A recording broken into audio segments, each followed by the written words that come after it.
Across Melbourne's east, digging and drilling is well underway on stage one of the largest and most expensive infrastructure projects ever undertaken in Australia. Boring on the twin train tunnels starts here next year. The sheer size of the rail loop linking Melbourne's suburb is matched by the price.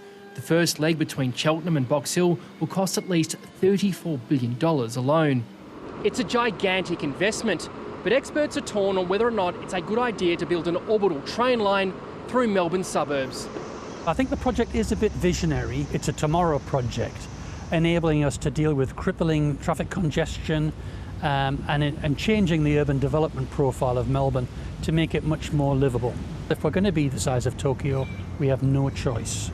It's going to transform the nature of Melbourne, and the bit that I really like about it is not so much what's happening below ground, it's all of the housing and retail and other development above ground. It might be a good idea conceptually, but when you take account of the enormous cost of the first stage of it, let alone subsequent stages, it's hard to say that the benefits of it will exceed those costs. And that's the biggest problem for the so-called SRL.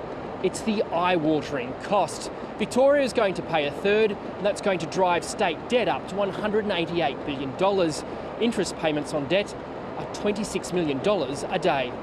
It means that an increasing proportion of the taxes which Victorians pay and the grants which Victoria gets from the federal government are being used to pay interest rather than to provide health, education, policing, child protection and other services. Victoria is the most indebted of all the states, so we don't have a feasible plan to pay for it. If we choose to do this project, we do without a lot of other projects that might be higher value, so it's going to crowd out things like Geelong Fast Rail, Melbourne Airport Rail, because the government simply can't afford them all. Even those excited by the concept are conscious of the cost. The government's got to keep a lid on the costs and make sure that other high priority investments are also made, be they in public transport or other fields. To get new trains on tracks, the state has asked Canberra to stump up a third of the cost, but Infrastructure Australia is still assessing the case. It means that federal funding for this project will be a hot topic at next year's federal election. Hi, I'm Jacinta. Regardless, the state has already signed contracts worth $7.5 billion. I don't think it's a good idea. I think if it was a good idea, the government would have told us why it was, and it hasn't really done that, and it would have told Infrastructure Australia why it's a good idea.